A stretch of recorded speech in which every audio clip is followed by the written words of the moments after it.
Muito bom dia, bem-vindos. Mais um sábado, cá estamos para a edição do dia 21 de fevereiro de 2026 da Revista da Semana, a nossa revista de imprensa. Temas escolhidos, convidados presentes a dois para estarmos aqui juntos e trocar ideias relativamente aos temas ora escolhidos. Carlos Cabaça e Miguel Ambrósio já presentes. Bom dia aos dois, bem-vindos, bom sábado. Olá, bom dia João Pinto e aos senhores telespectadores. Bom dia, Cabaça. Bom dia, João Pinto. Bom dia, Dr. Miguel, a equipe técnica do programa e, em especial, como sempre, a todos os telespectadores dessa magnífica estação televisiva. Já vai sendo habitual termos o ponto prévio. Carlos Cabaça, o que é que trazes hoje? Pronto, o meu ponto prévio é para parabenizar o venerando juiz-presidente do Tribunal Supremo, que começou a fazer um bom trabalho, ou seja, está a repor a legalidade das coisas naquela corte. Desde logo, tanto no consulado do venerando juiz-presidente João Leonardo, muitos quadros, tanto daquela corte, foram suspensos e este novo venerando está a repor a legalidade, está a chamar os quadros e, paralelamente a isso, reconhece que, efetivamente, existe muita corrupção no sistema de justiça. E quando os líderes vêm com o interesse de melhorar as coisas, é de pontuar. Daí que o meu ponto prévio com relação ao venerando juiz-presidente do Tribunal Supremo, a nota positiva da semana. Ok, temos aqui também para falar lá mais para frente. Questões essas que serão escalpelizadas em próximos programas. Miguel Ambrósio. Bom dia, mais uma vez, é um prazer estar aqui. Olha, o meu ponto prévio vai em direção, portanto, mais um alerta daquilo que tem sido a situação económica no interior de Angola. E faço esta observação num contexto em que o Ministério da Agricultura está a realizar o seu Conselho Consultivo. E preocupa-me o facto de o Sr. Ministro ter anunciado que dos 2.500.000 habitantes, apenas 1.174.655 terão beneficiado da assistência, portanto, da assistência à população. Portanto, entendo que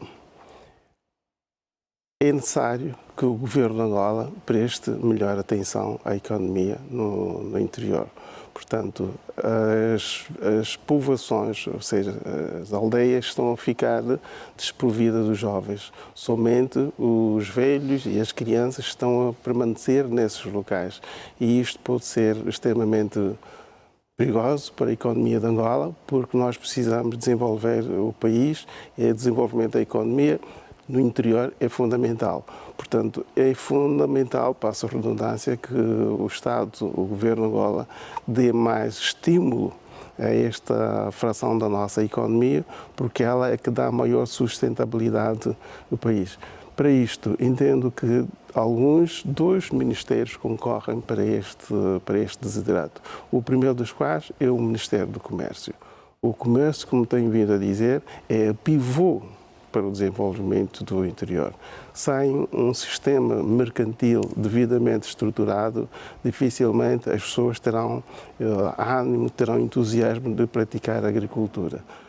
Durante esses 2 quinquénios passaram cerca de 3 ministros no setor de comércio. Nenhum deles apresentou uma proposta à sociedade que pudesse alterar a situação mercantil existente no interior.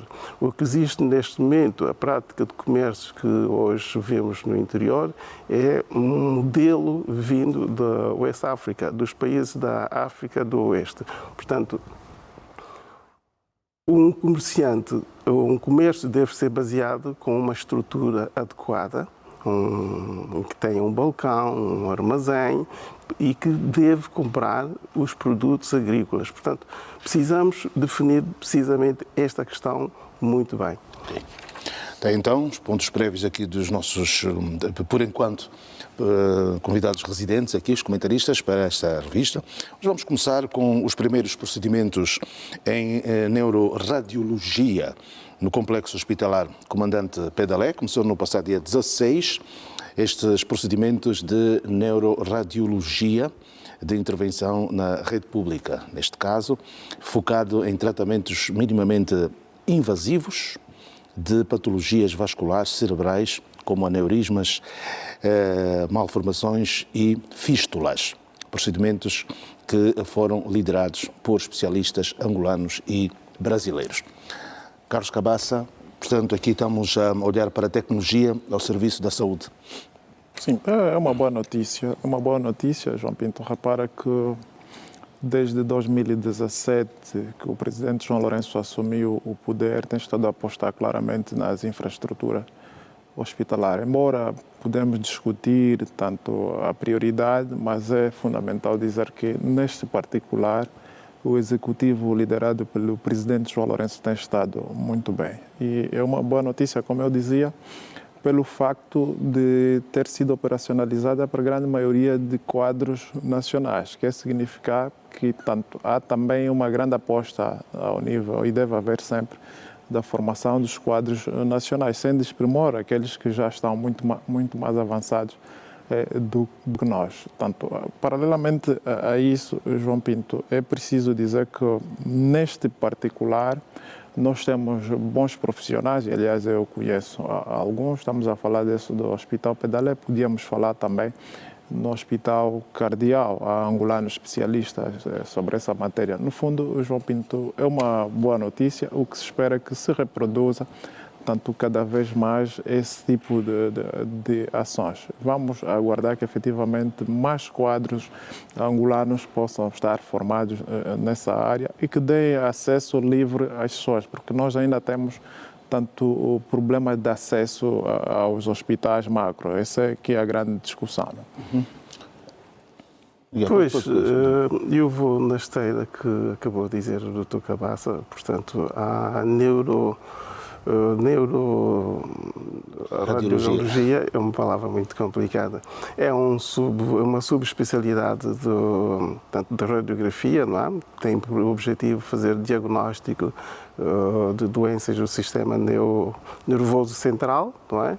E, como disse o Dr. Cabaça, ultimamente o Estado angolano tem estado a apostar bastante neste domínio.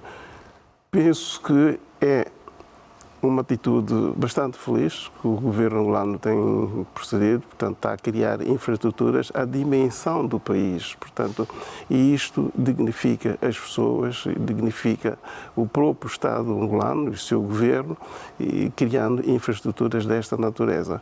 Agora, é como dizia o Dr. Cabaça, é realmente agradável saber que estas instituições, portanto, essas áreas são, digamos que, manuseadas, são tratadas por angolanos. No passado nós tínhamos cooperantes que vinham trabalhar nestes domínios, hoje temos técnicos angolanos. Eu tenho dito que... Então era preciso gastar dinheiro para ir para o estrangeiro, não é? Pois, e hoje em dia isto não acontece. Eu tenho dito que os médicos angolanos são tão bons quanto os outros médicos. Aliás, eles trabalham em condições adversas, trabalharam, alguns dos quais, em condições muito adversas, o que os põe num patamar superior em relação a muitos médicos dos países ocidentais. Por isso quero felicitar o Sr. Presidente, tem estado a dar uma aposta decisiva neste domínio e coadjuvada muito bem por uma senhora, a Sra. Ministra da Saúde, que tem estado muito bem neste domínio, e, por defeito de profissão. Eu gostaria que esta cutilância no setor de saúde seja também estendida para outros segmentos da economia, porque a economia é que faz desenvolver o país. Cabaça, aqui é um assunto que podemos considerar que se destapa. Esse tipo de investimentos e nesse tipo... estamos a passar uma mensagem em que essas doenças neurológicas, portanto, esse tipo de doenças complexas estão cada vez mais acentuadas. Está-se a pensar, por exemplo, em também fazer com que a região comece a vir para Angola, portanto, pacientes da região austral procurem Angola também para poderem ter esse tipo de tratamento sem ter que ir para outras geografias como a América, Europa e Ásia? Sim, João Pinto, se repararmos, as doenças do foro neurológico são as doenças que mais matam no nosso país. Sem medo de errar, se formos fazer perdão, o rastreio ou o exame, se quisermos, quase todos nós temos nível de tensão elevado. E é por isso o Estado entende que, em função daquilo que é a realidade social, deve apostar nesse setor. Mas há aqui um problema muito grande, João Pinto. Tanto os problemas sociais, tanto o desequilíbrio social, tanto redunda sempre nesse tipo de patologia, porque as questões do foro neurológico têm que ver também com condições sociais. Repara, tanto um pai, quando tem problemas financeiros, claramente que altera tanto a sua função cognitiva, altera no completo o seu estado emocional. Agora, com relação à vinda tanto de outros cidadãos estrangeiros para Angola, para tanto serem atendidos no nosso país, seria bom que assim fosse. Tal como nós saímos de Angola para a Namíbia, para a África do Sul e para Portugal e outros países, é fundamental começarmos a pensar também neste particular, mas vai ser ainda um pouquinho difícil, João Pinto, atendendo à exiguidade desse tipo de equipamento. Paralelamente a isso, e o volume de cidadãos que sofrem dessa patologia. Estamos a falar dessa questão aqui a título comparado, podíamos falar também aonde avançou-se muito, é preciso dizer aqui de passagem, na questão das hemodiálise, né? Anteriormente todos os cidadãos tinham de sair de Angola para fora e hoje já não há tanta necessidade assim. No fundo, o que estamos aqui a dizer, João Pinto, paralelamente à questão de pontuar tanto esse investimento, é preciso também que o Estado perceba que deve resolver os problemas sociais. Com os problemas sociais resolvidos, naturalmente que nós não teremos enchentes a nível dos hospitais, sejam eles de que natureza for. No fundo, João Pinto, vamos aguardar que haja mais investimento do género e gostava que o próximo investimento, neste particular, fosse feito na província do Kwanza Norte. Se não se importa, eu queria aduzir alguns aspectos que o doutor... Então, vamos só aqui ouvir o que disse o senhor. Doutor Domingos das Neves, muito bom dia, doutor. Bem-vindo, bom sábado. Obrigado. Está tudo bem? Está tudo bem. O trânsito está tranquilo? Mais ou menos. Mais ou menos. Doutor, estamos aqui já a falar exatamente sobre os primeiros procedimentos de neuroradiologia. A questão que se coloca aqui, de facto, é olharmos para essas questões dos aneurismas, AVCs, malformações, fístulas, questões essas que se pretende fazer com procedimentos minimamente invasivos. Portanto, estes primeiros procedimentos que são feitos no Hospital Pedalé, no Complexo Hospitalar Pedro Tonha Pedalé, portanto, o que é que pode, na sua perspectiva, representar para...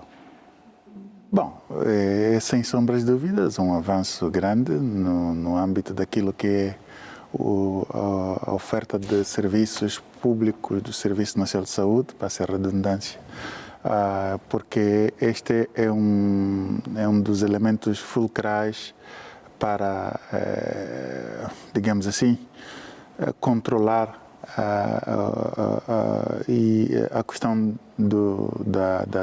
da saúde, importante aqui no nosso país, sobretudo com o avultar do número de pessoas que infelizmente é cada vez mais crescente, né? AVCs e ainda mais num país trópico onde o paludismo muito facilmente evolui para a malária, né? Então, quer dizer, é verdade que era, no meu ponto de vista, eu sou sempre a favor, sim, desses investimentos, sim, dessa natureza, mas eu sempre defendi que temos que implementar um sistema de saúde de proximidade. Eu acho que estes serviços podiam ter maior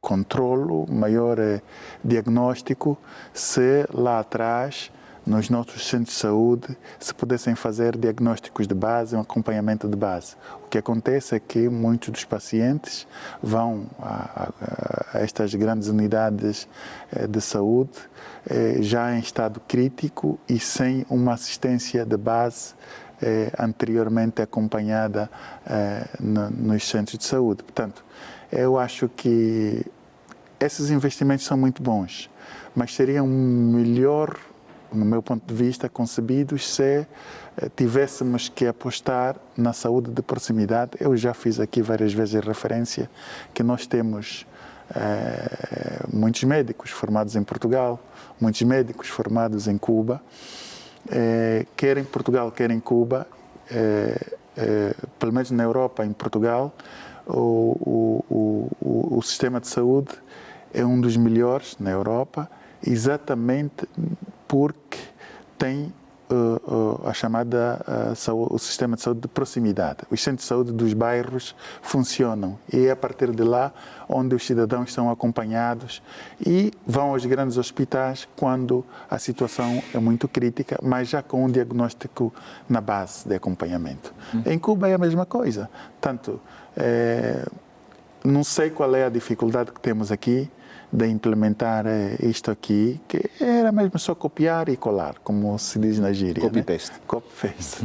Isso quer dizer, então, que quando chegasse aí tinha um histórico em que não daria muito daria algum trabalho, mas não tanto trabalho, porque tinha um histórico que levasse, que levaria já do... A maior parte das pessoas que chegam nessas grandes unidades de saúde não tem um histórico, os médicos não conseguem ter um histórico. E mais, é tão grave e de repensar o nosso sistema de saúde, mesmo nas clínicas, onde até o atendimento é a pagamento, as pessoas não têm lá um histórico. Tu, cada vez que vais lá fazer uma consulta, mesmo que seja a mesma consulta, tem de novo de abrir uma ficha, uma base de dados e, portanto, quer dizer, eu acho que é uma maneira de pensar um sistema de saúde um bocadinho rudimentar. Nós precisamos avançar com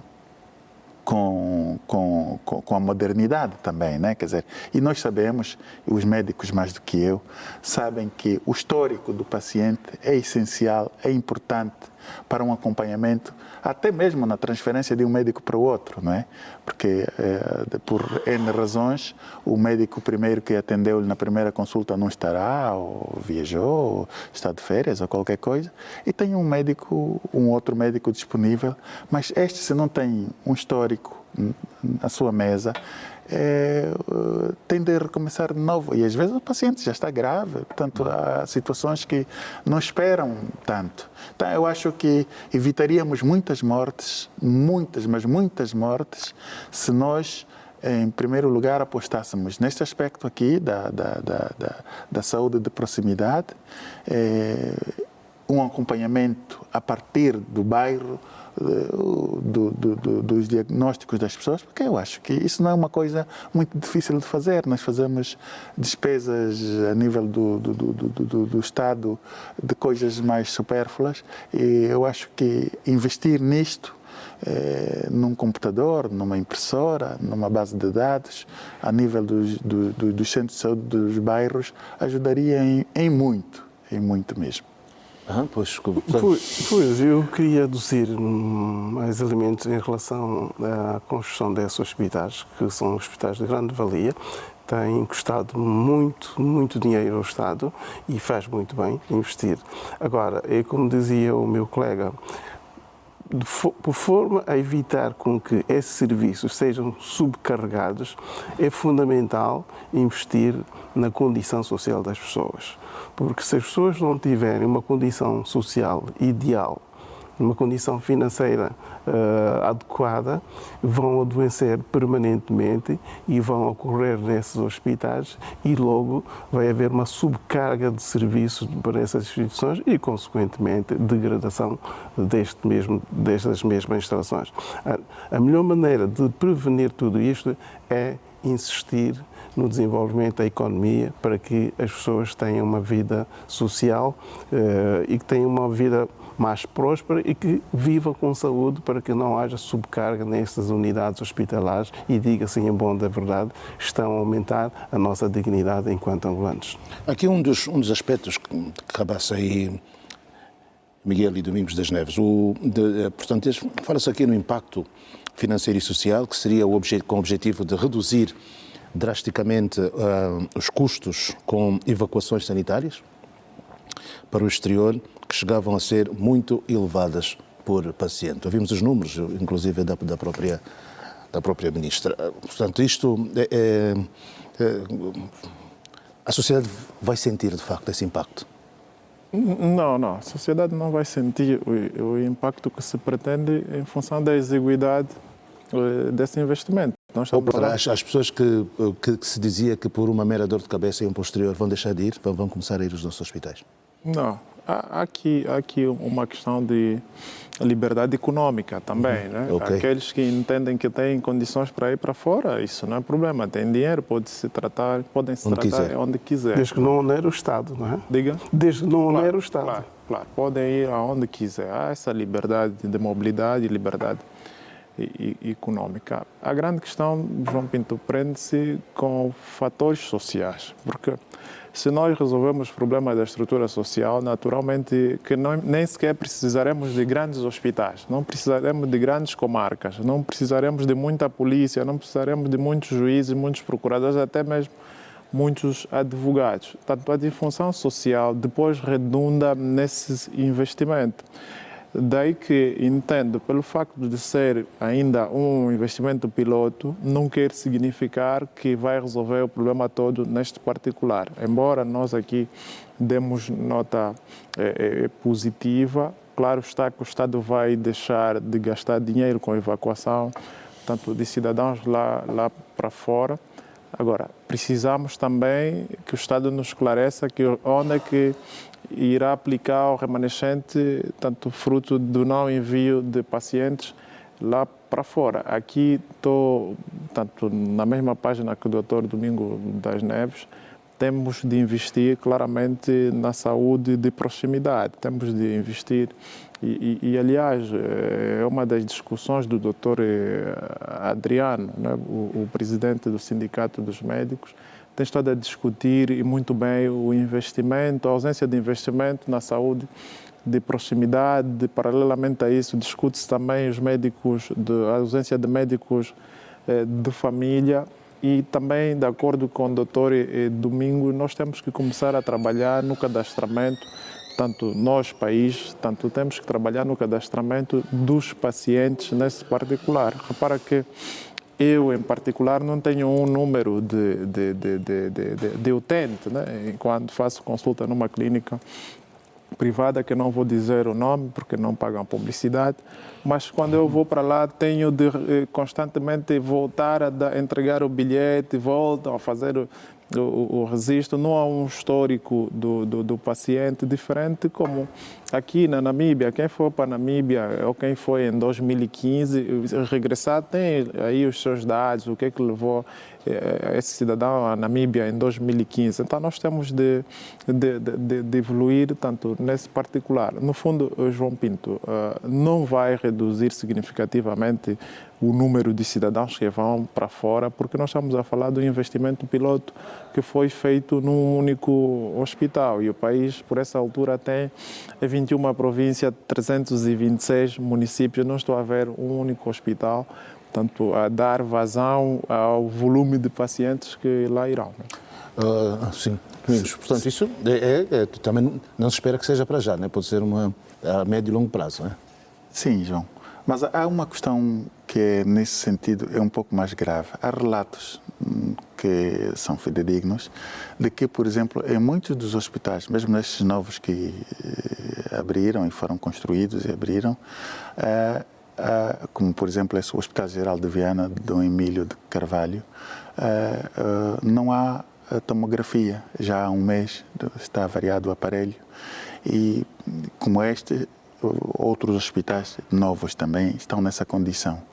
E, com isto, sem tomografia, não é possível definir o tratamento do AVC. E só para ter uma ideia, o AVC hoje é a segunda maior causa de entrada nos hospitais de urgência, nas urgências. Então, quer dizer, nós precisamos equacionar bem as coisas, né? Porque se nesses grandes hospitais, construídos agora de raiz, os aparelhos de tomografia não funcionam, e se os AVCs, as pessoas que entram nas urgências, o segundo maior número de pacientes é por essa causa, eu acho que é um contrassenso. Quer dizer, temos que começar a ver bem a funcionalidade dos nossos hospitais. Não basta construir. A construção é boa, mas é preciso que... manutenção, garantir meios para fazer a manutenção. É preciso que haja um acompanhamento técnico permanente, porque estamos a falar de vidas de pessoas, não é? Quer dizer, há pessoas que morrem em grandes quantidades, provavelmente, exatamente porque, quer dizer, se não há o aparelho de tomografia, eu não sei com que base é que vamos tratar uma pessoa que está com AVC.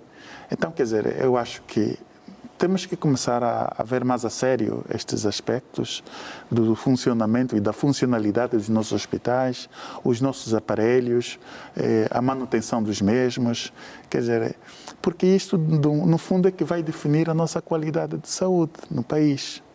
Porque as construções de hospitais, que são grandes gestos e de louvar este empenho na primeira pessoa do Sr. Presidente da República, isto não basta. Nós temos que ter este acompanhamento permanente da funcionalidade dos hospitais. E mais, tem situações de relatos que são tão desagradáveis que, por exemplo, em muitos hospitais públicos, e eu conheço pessoas próximas a mim que passaram por essa situação, foram a hospitais públicos onde os médicos praticamente negaram-se a fazer atendimento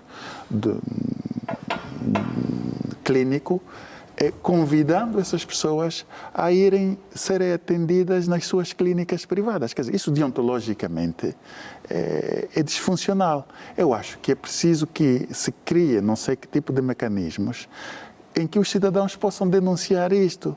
Não é mal que os médicos tenham as suas clínicas privadas, mas também não é a partir dos utentes que vão ocorrer aos serviços públicos, portanto, relegar como se diz isso, ao mau funcionamento do sistema de serviço público para atrair clientes para as suas clínicas. Quer dizer, essas denúncias são arrepiantes. Até se dizia, no passado, que não sabia como é que as clínicas tinham aparelhos de intervenção superiores aos hospitais públicos. Hospitais públicos, não é? Mas aqui há uma situação também, isso é de economia, portanto, o Estado suportava, disse aqui a nota, suportava custos médicos superiores a $200 mil norte-americanos por paciente, né? Incluindo a evacuação sanitária, transporte, internamento e subsídios, o que para 12 casos representava aproximadamente $2,4 milhões. Com a implementação deste serviço, o investimento está estimado para esta primeira fase em cerca de 50 milhões de kwanzas por pessoa. Pois, vimos essa notícia aludida pela senhora Ministra. Ela falou sobre esse aspecto, esses cálculos todos, e o que nos parece que o governo angolano perdia muito dinheiro. Uma redução de 75%. Pois, uma redução de 75% é um investimento colossal que o governo fez. O que devemos fazer, Angola deve fazer, é manter essas estruturas, fazendo justo o que acabou de dizer o Dr. Das Neves, é criar um mecanismo de manutenção, porque uma das grandes fraquezas do nosso país tem sido manter as coisas. Constroem-se as coisas, mas depois não temos capacidade de as mantê-las funcional tal qual foi feito no primeiro dia.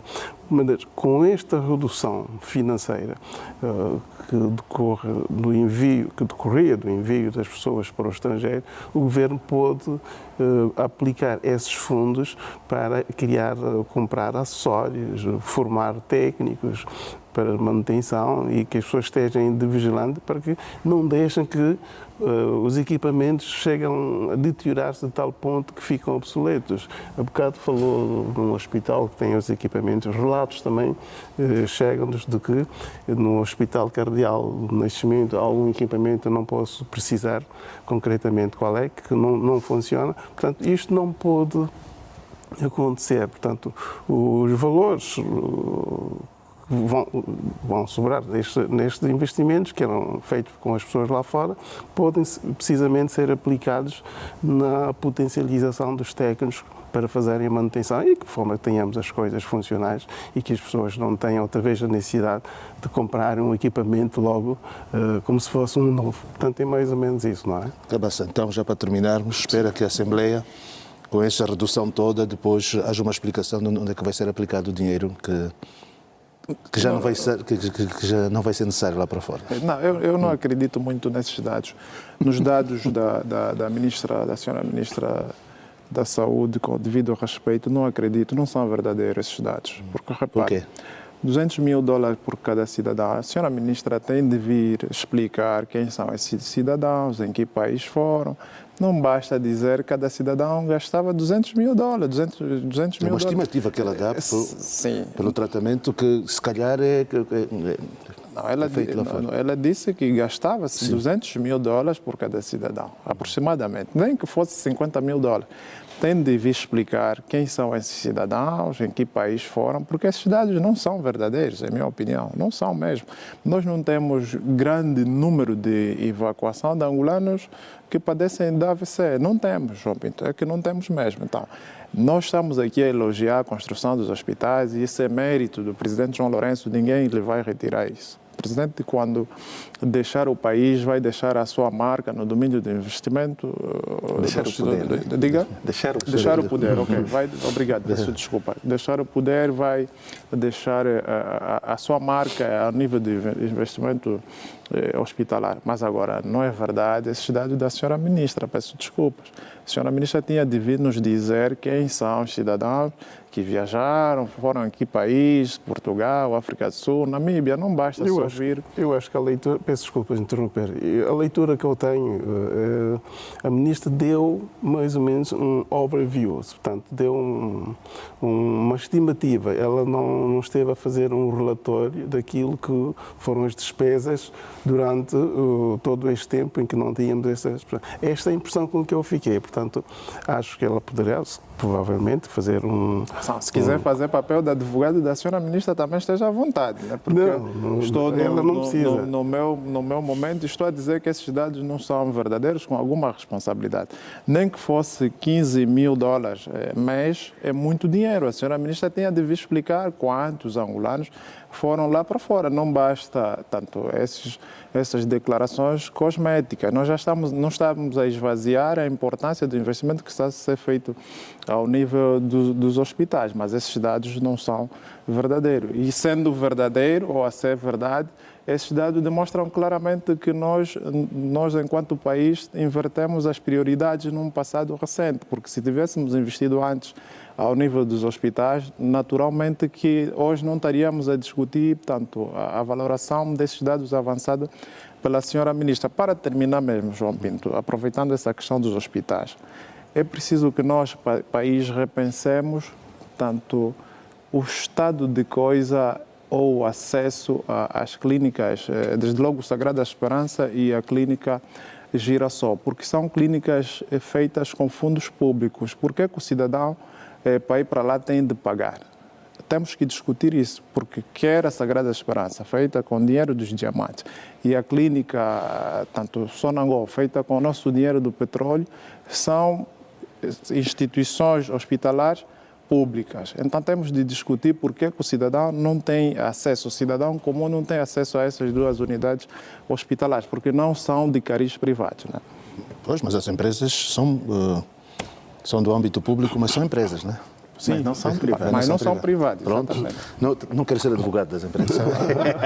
Não quero ser advogado das... Bem, vamos agora falar de um tema que muitas vezes é recorrente, ele pode não estar agendado, mas normalmente fala-se, e agora no início falou-se um pouco por causa das condições sociais, tem a ver com a questão da empregabilidade. Portanto, os números hoje em dia e fruto do que o INE adiantou, falou que o desemprego está em 20,1% a 34,1%, portanto tem um novo mecanismo para medir, para nos dar esses dados, embora a informalidade atinja 81,1% da população empregada, com muitos trabalhadores por conta própria ou familiares sem remuneração. Domingos das Neves. Portanto, o INE tem estado, portanto, com uma dinâmica a trazer-nos alguns dados. E este do emprego normalmente traz-nos muitas dúvidas. Ô João, eu não sei como é que o INE, quais são os mecanismos que utiliza quando num país, pelo menos é o que eu saiba, não existem centros de empregos. Eu não sei onde é que fabricam esses dados, porque sem a existência de centros de empregos, onde as pessoas vão a correr, as pessoas desempregadas vão a correr para dizer, eu estou desempregado e eu sei fazer isto ou aquilo, e isso é assim que funciona nos países civilizados.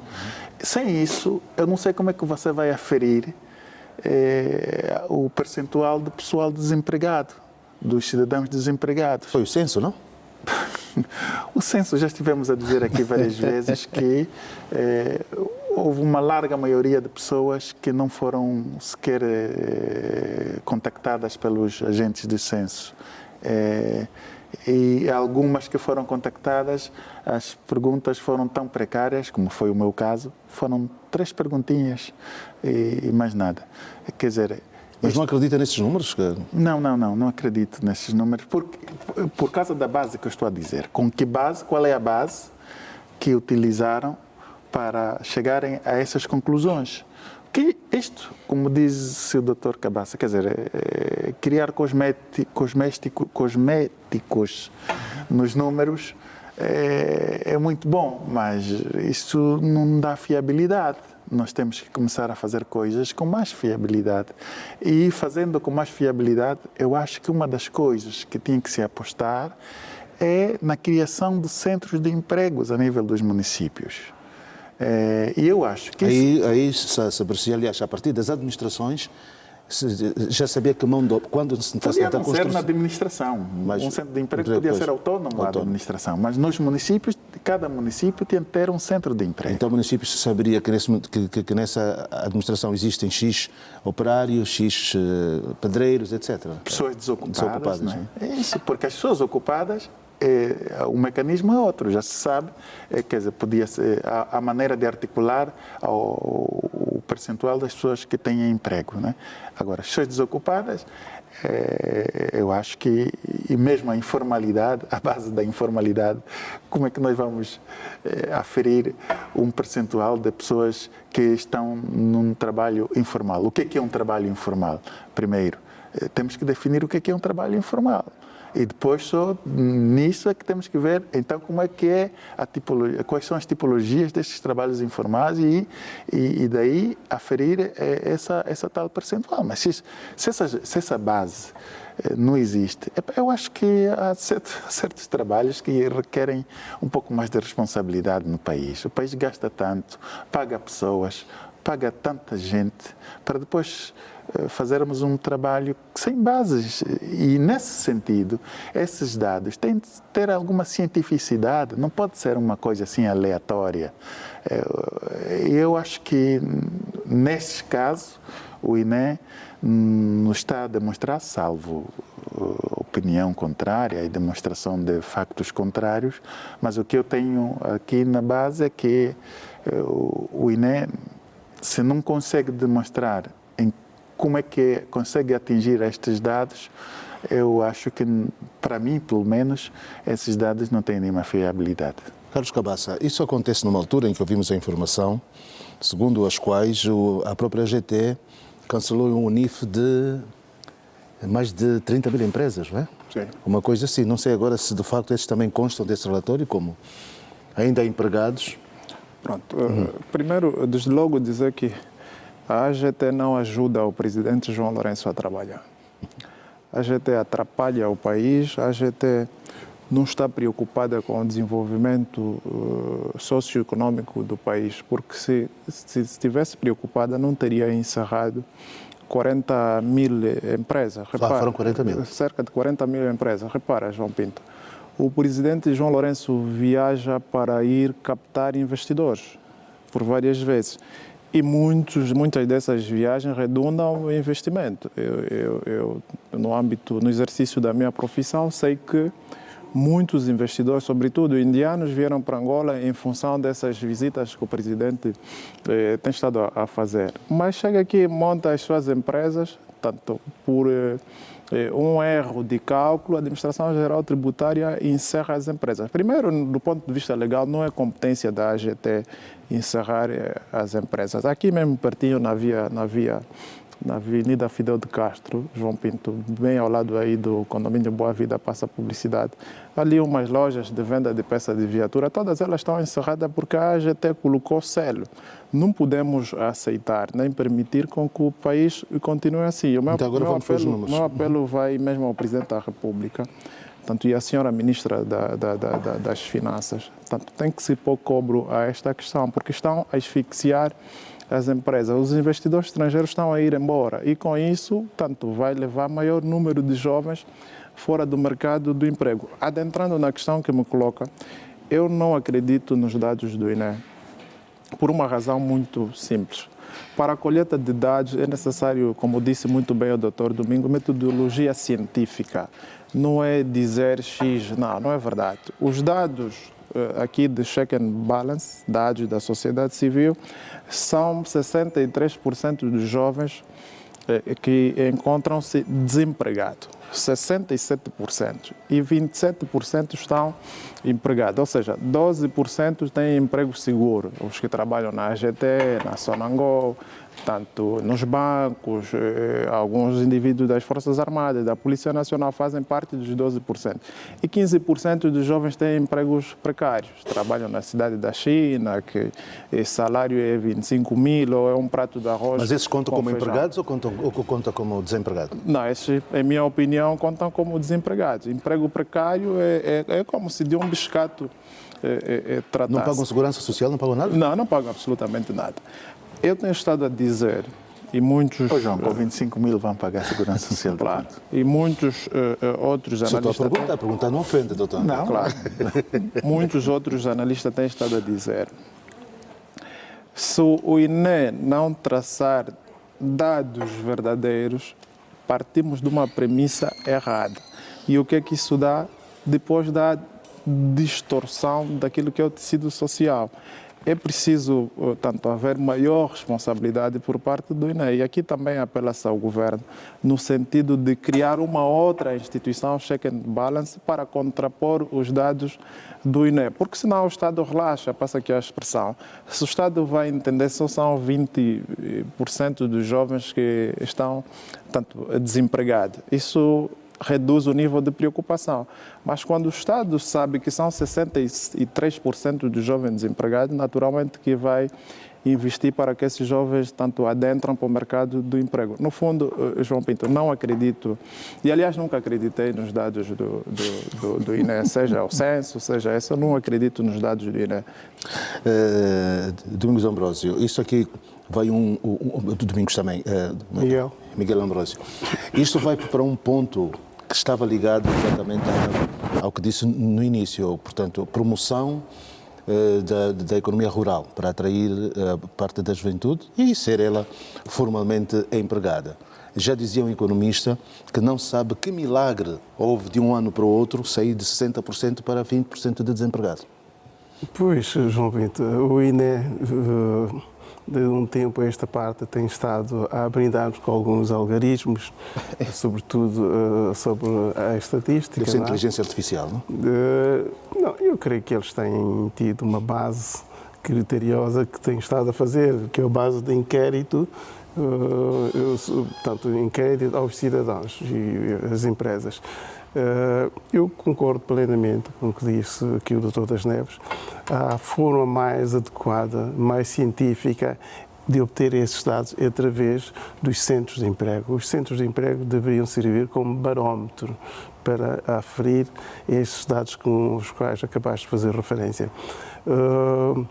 O INE faz referência de que está a trabalhar com fundamentos similares da Organização Internacional do Trabalho, mas ainda assim eu vou na esteira da forma, é nesta forma científica. Mas Miguel, no tempo nós já tivemos centros de emprego. Já tivemos, por isso, pois, aí é que está o problema. Era socialismo, mas havia centros de emprego. Porque é que agora não temos centros de emprego? É uma competência do Ministério da Administração do Território, não é? Que é isto, de criar este centro de emprego, porque a partir dos centros de emprego, como disse o Dr. Das Neves, vai-se obter todas as informações. O cidadão está desempregado, tem uma determinada formação, ele vai até o centro de emprego e diz, olha, eu sou carpinteiro, tenho essas valências, quero fazer isto, e o centro de emprego vai catalogar, e esses dados vão ser... Sempre que houvesse uma oportunidade, ele tinha o contacto e empregava... Chamavam e ele ia lá ter. Hoje não temos este modelo de gestão do emprego e do desemprego. Portanto, nós precisamos de evoluir mais e eu não vou meter em causa os dados do INE, porque não tenho elementos para isto. Eu estive num seminário que eles realizaram recentemente e que informam de que terão baseado num modelo que é aplicado pela OIT. Portanto, entendo por isso que seria de todo importante que Angola evoluísse para os centros de empregos a nível municipais. O doutor ultimamente está sempre a se contradizer, né? Por um lado não coloca em causa os dados do INE, por outro lado tem de evoluir, tem de melhor forma, é o centro de empresa, de emprego. Então o cidadão, o telespectador fica sem perceber qual é a linha de pensamento do doutor. Ou dá credibilidade aos dados ou não dá. E dizer que não dá credibilidade também não é mal nenhum. A TPA não proíbe ninguém a dizer aquilo que pensa aqui no painel. Compreendo a sua posição e agradeço. Todavia, o INE é uma instituição do Estado. Portanto, é uma instituição que me parece ser responsável, por isso é que o Estado angolano tem esta instituição e devemos dar credibilidade ao modelo que eles aplicaram para chegar a isto. Todavia, não posso deixar de manifestar de que os centros de emprego são um barómetro, o melhor, para aferir-se a esses dados. Portanto, temos que dar o benefício da dúvida, porque são pessoas que estão a trabalhar, o Estado é um elemento bem. Eu não estou a fazer advocacia, mas não posso, na minha condição, não posso colocar em causa todo um trabalho de uma equipa que fizeram durante muitos anos e temos que respeitar o trabalho de todos. Junta-se a nós, Dr. Mário Cafeto, bem-vindo. Saudações amigas. Estamos aqui já a falar sobre o relatório do INE.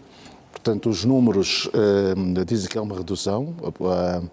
As pessoas sem emprego ultrapassam, segundo eles dizem, algumas entidades que é mais, mas para o INE são um pouco mais de 2 milhões de desempregados.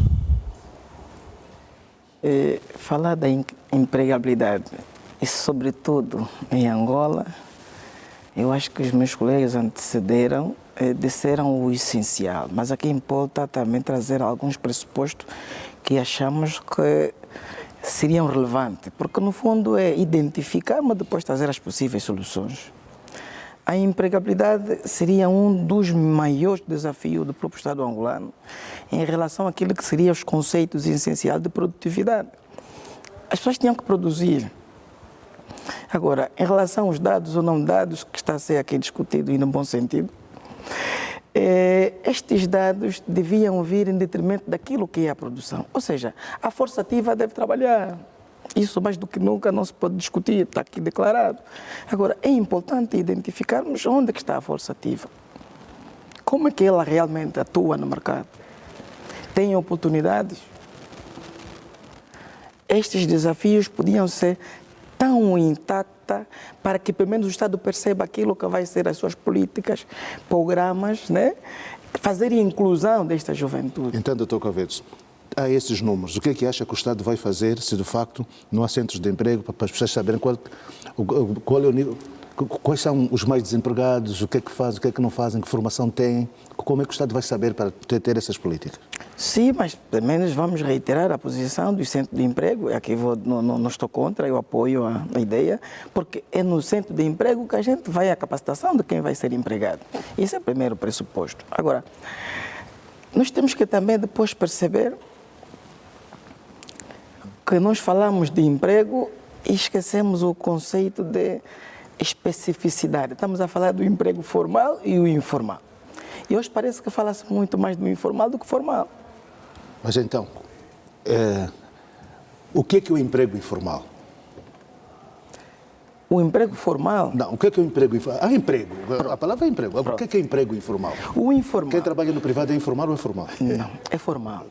Eu quando me refiro ao informal no sentido de... Doutor Salvete, isso até é desrespeitoso. Diga. Não existe emprego formal nem informal. Emprego é emprego.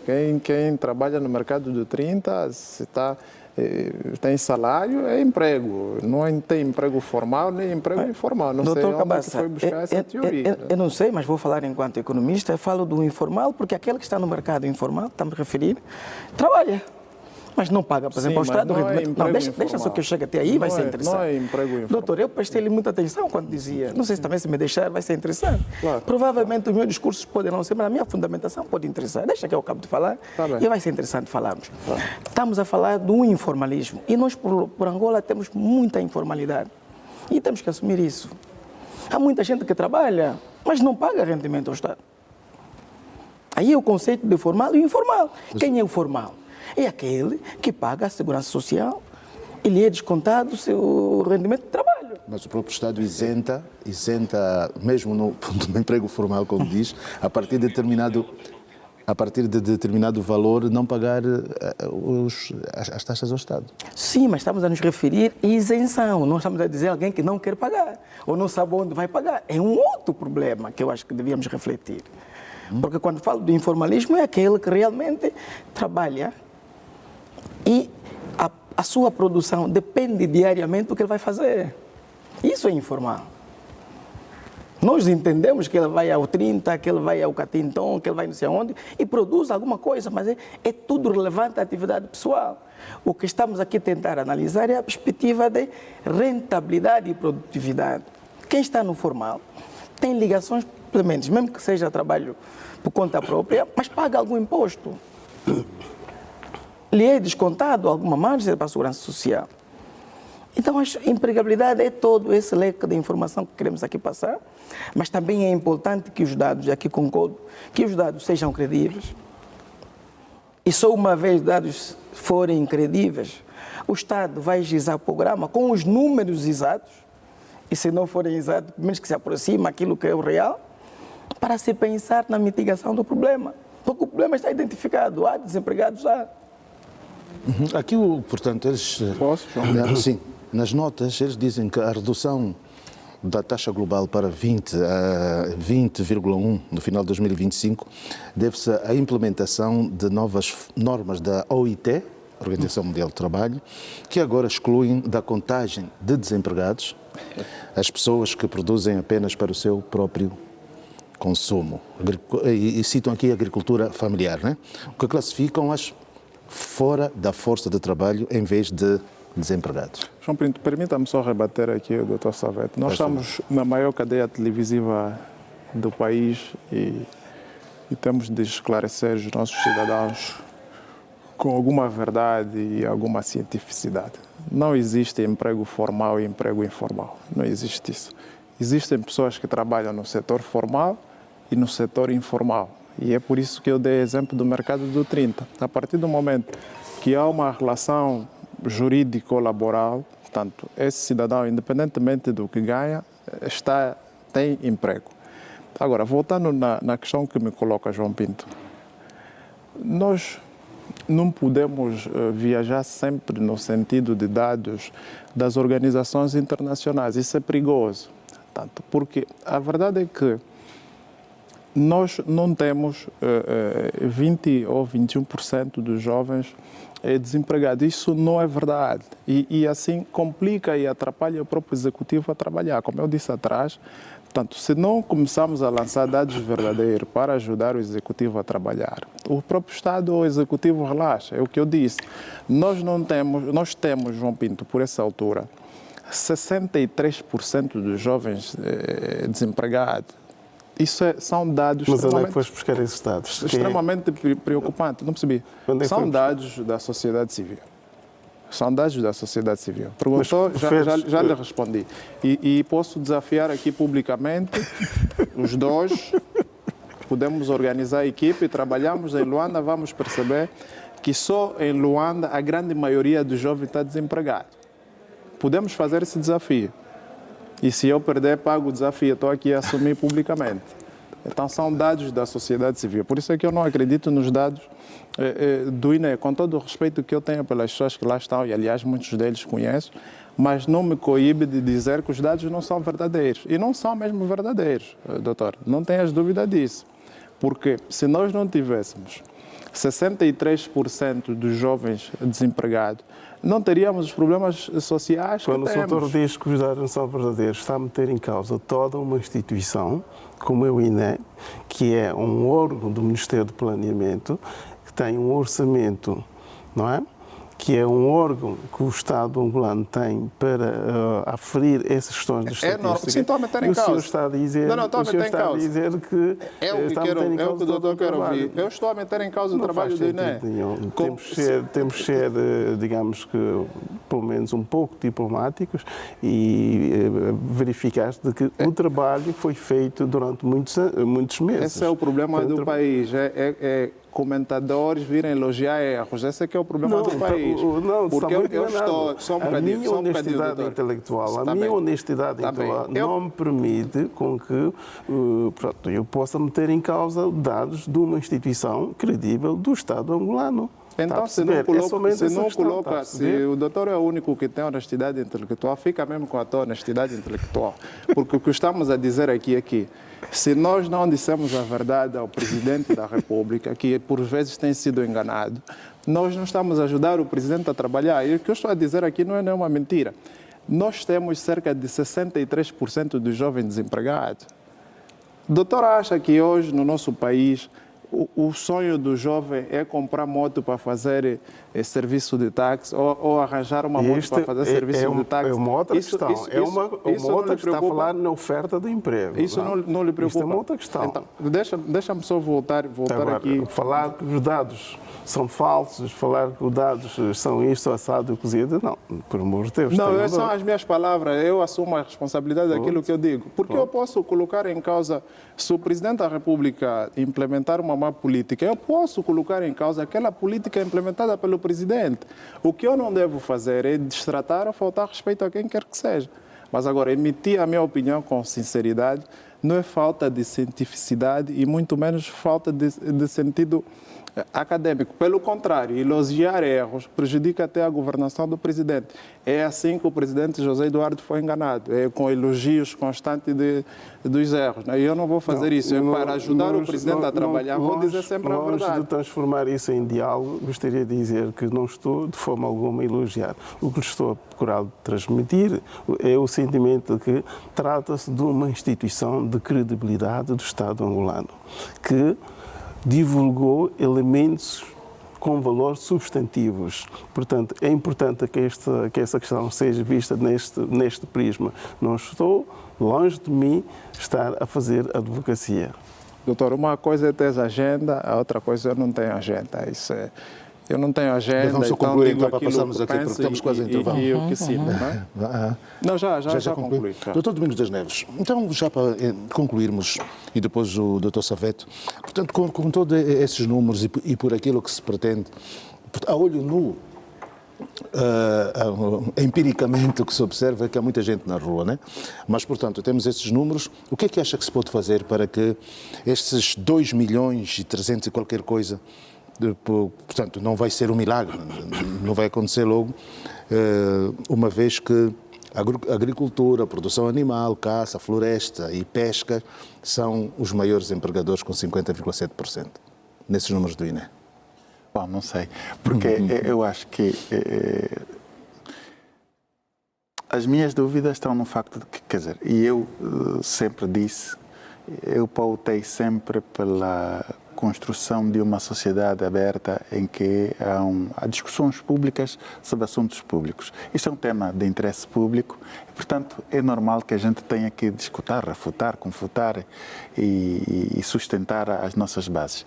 Eu acho que hoje há um dado de base que se diz que Angola é um dos países em que a população é mais jovem.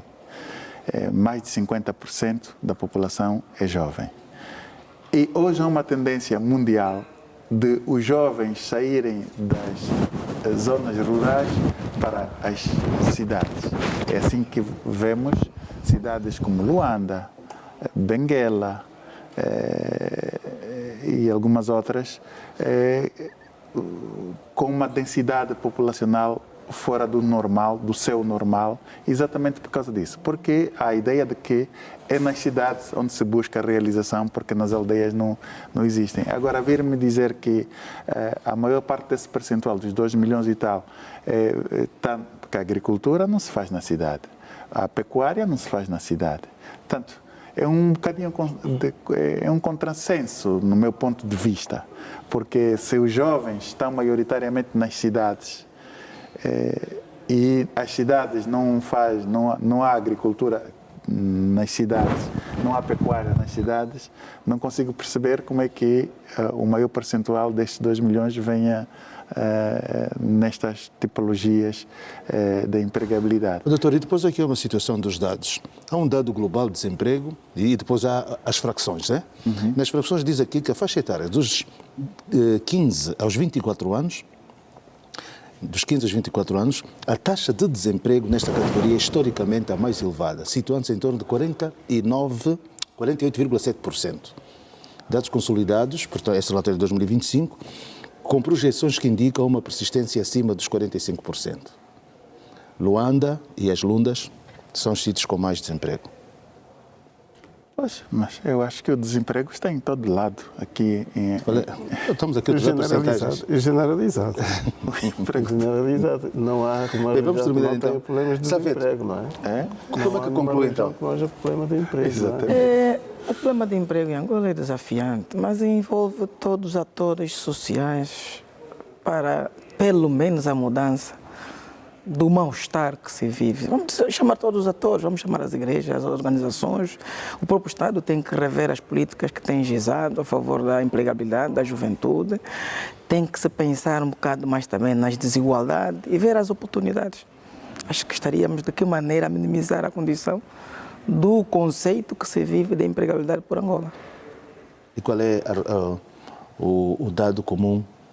Como é que uma pessoa vai sentir quem traz aqui é o doutor Pinheiro, que fala do produto interno, não é? Produto interno de interna bruta. Felicidade interna bruta. É? Resultado final para o emprego, não é? Pronto, mas a ideia que se quer pensar é o Estado tem gizado alguns programas, isto precisamos também assumir. Tem criado concursos públicos, a área social promove, mas ainda não é o satisfatório, temos que perceber isso.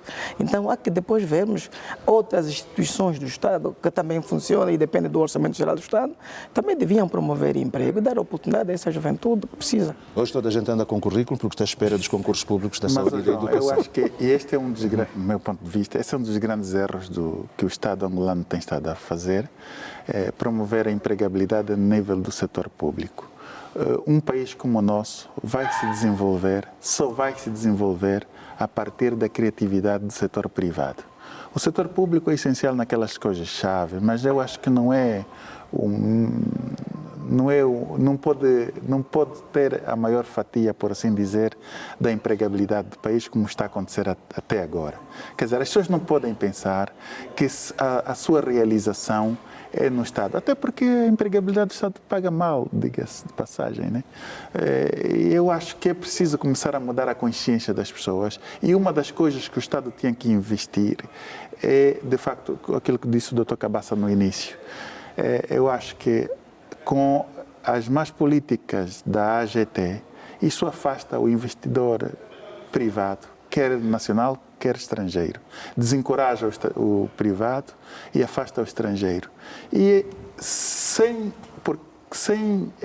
as receitas fiscais que se podem colher dos pequenos e grandes médios empresas médias e grandes e pequenas, eu acho que nós não vamos ter um orçamento geral do Estado. O nosso orçamento, o nosso produto interno bruto não vai ter grande consistência. Então eu acho que precisamos mudar estas.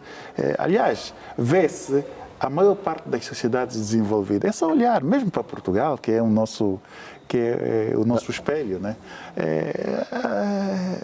O setor privado é maior do que o setor público em termos de empregabilidade. Então não podemos vender ilusões de que a realização das pessoas só se faz no Estado. E mais, nós temos muita gente com muita criatividade. A AGT está a fechar essas... Quer dizer, e até é um contrassenso. Você cria a empresa e depois a AGT te persegue. Mas há quem nunca cria a empresa, tem um... Como é que chama aquela coisa de pagamento? O TPA. E funciona na ilegalidade e funciona. E essa pessoa nunca é perseguida, faz o seu negócio e coisa, sem quer dizer, eu acho que isso aqui é um contrassenso, né? Quer dizer, as pessoas que estão ilegais, você consegue sobreviver melhor na ilegalidade do que na legalidade. Porque uma vez legal, não há nenhum incentivo, andam à tua atrás, asfixiam-te até você, digamos assim, autossuicidar-se. E até isso pode levar a que os salários deles baixem, né, um dia. Sim. João Pinto, este é o resultado de muitas assessorias que certos departamentos ministeriais do nosso país têm. Assessorias, sobretudo, vinda de Portugal. Muito obrigado. Só para terminar, há uma convicção de que os portugueses têm conhecimento de Angola. Não. Os portugueses que tinham conhecimento de Angola foram os avós, aqueles que tinham nascido cá e cresceram cá, que nunca, muitos deles tinham ido a Portugal. Esses que cá vêm, os netos, não conhecem rigorosamente nada. E é a esses senhores a quem muitos dos nossos governantes recorrem para questões de assessoria em matérias que eles não dominam. Não se preocupe, doutor, vamos começar... Nós vamos também. O país vai começar a ir buscar os angolanos da diáspora que também têm conhecimento para fazer isso. Não se preocupe. Bem, vamos ao nosso intervalo. Daqui a pouco vamos regressar para a segunda parte. Um grande abraço, continuação de Bom Sábado. Mantenha-se na TPA Notícias.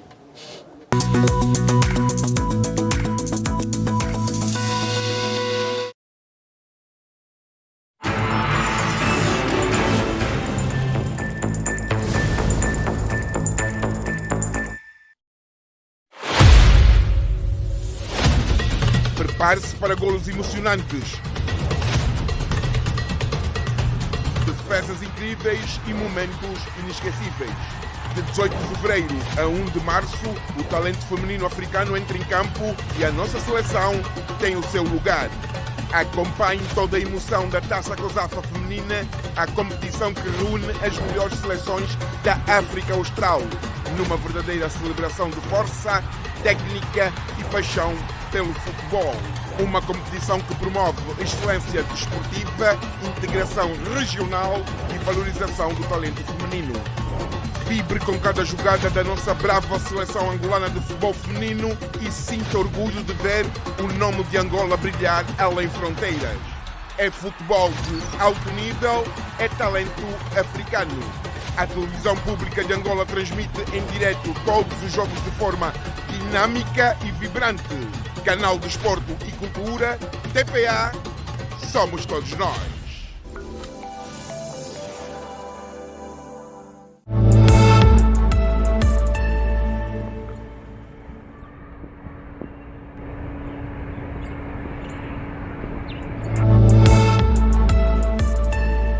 Conecta Angola Comercial, a solução de conectividade que liga empresas ao futuro. Seja um provedor de internet para angolanos. Crie o seu negócio com o Angosat 2. Oportunidade pensada para ISPs, startups e empresas de telecomunicações. Garanta a comunicação contínua, sobretudo em zonas remotas. Com o Conecta Angola Comercial, o seu negócio chega mais longe. Aproveite e expanda os seus serviços de internet com abrangência nacional.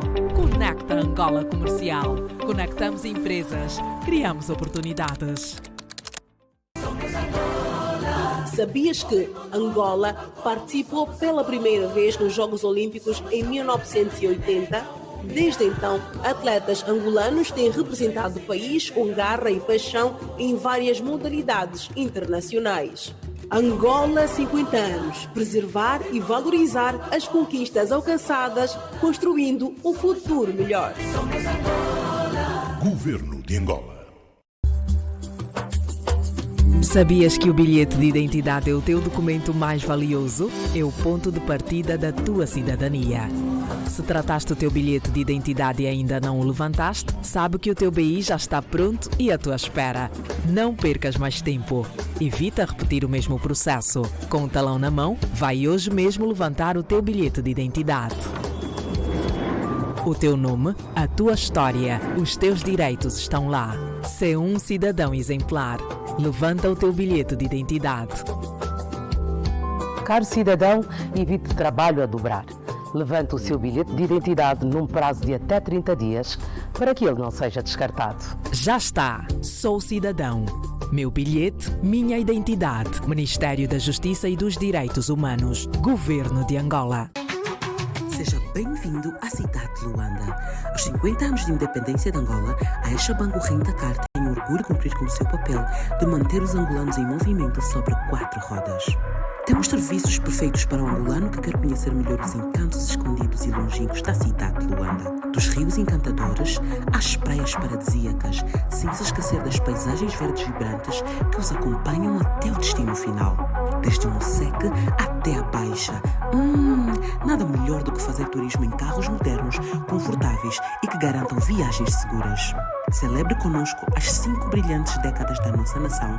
Visite Luanda com a Exabango Rentacar. A União das Associações Locais de Angola, Amangola, realiza em Lisboa, Portugal, o ato de lançamento na diáspora do seu projeto sociocomunitário, denominado Com Educação e Civismo. Todos construímos Angola, dia 7 de março de 2026, sábado, das 10 às 12h30. Aguardamos por si, no auditório Agostinho da Silva, da Universidade Lusófona. Participe você também para prestigiar a cerimónia de tomada de posse dos novos membros da Delegação-Geral da Amangola em Portugal e participar da palestra subordinada ao tema A Participação da Diáspora Angolana nos Desafios para o Desenvolvimento de Angola. Participe! Amangola. A vida faz-se nos municípios.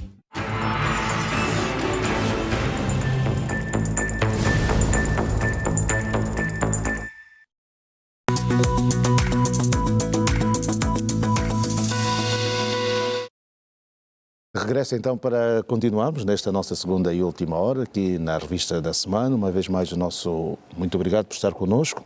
Contamos aqui com Mário Saveto, Domingos das Neves, Miguel Ambrósio e Carlos Cabaça.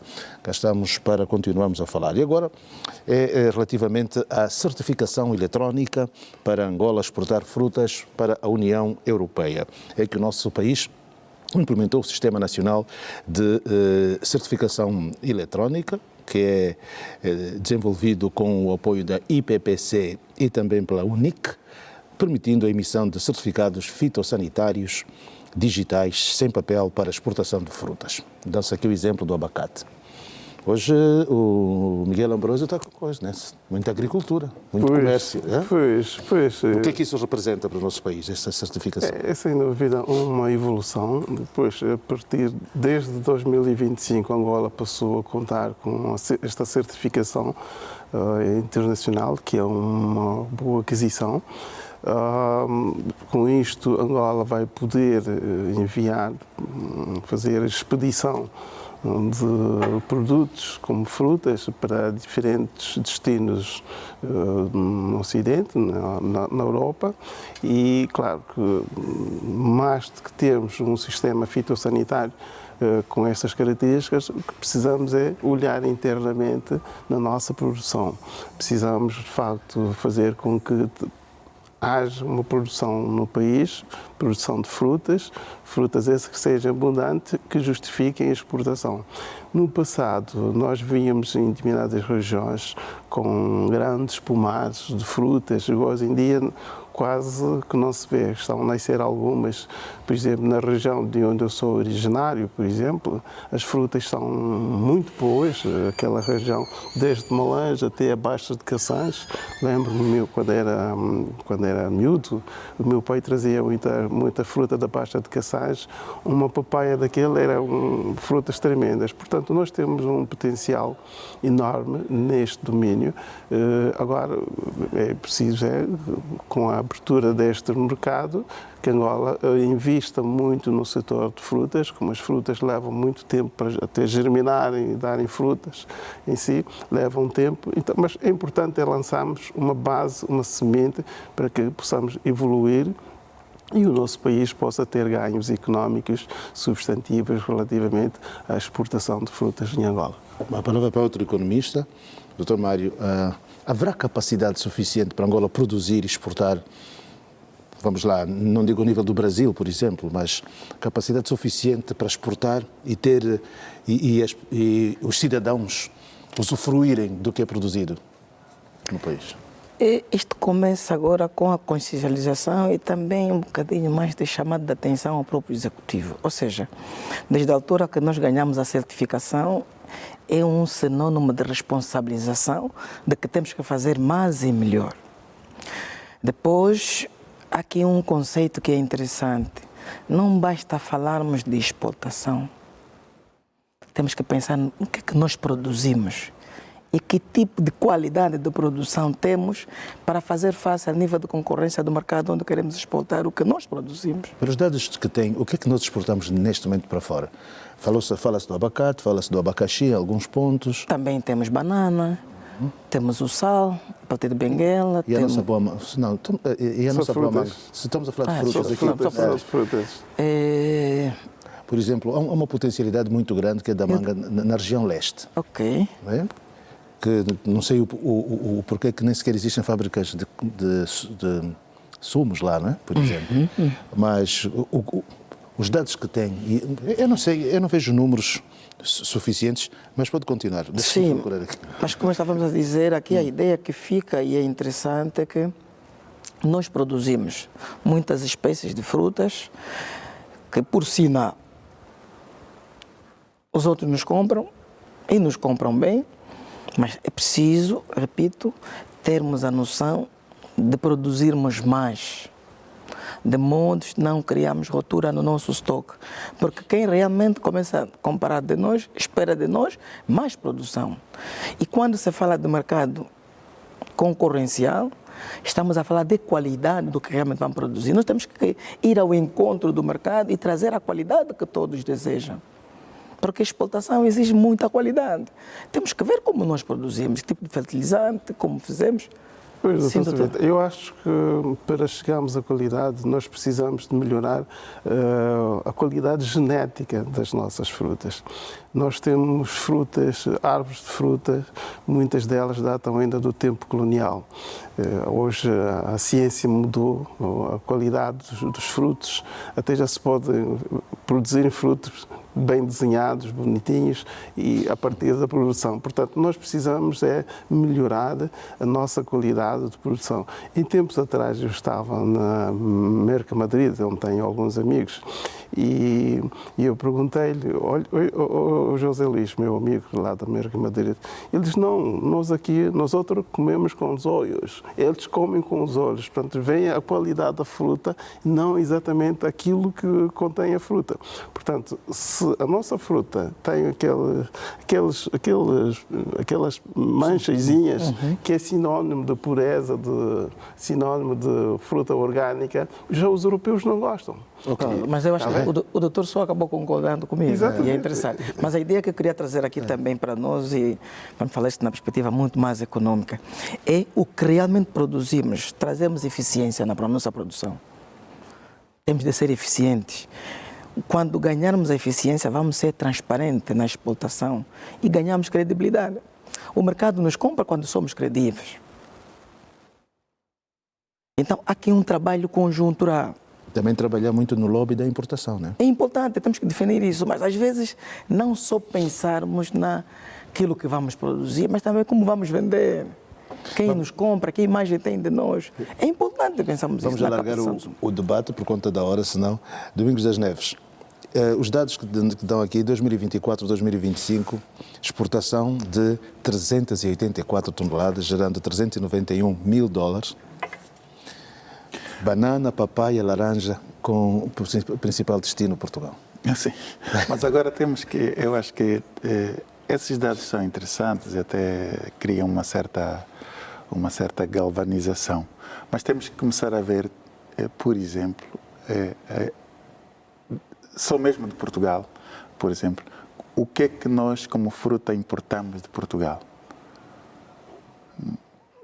E a quantidade e avaliar a quantidade de importação e de exportação do que vem só de Portugal.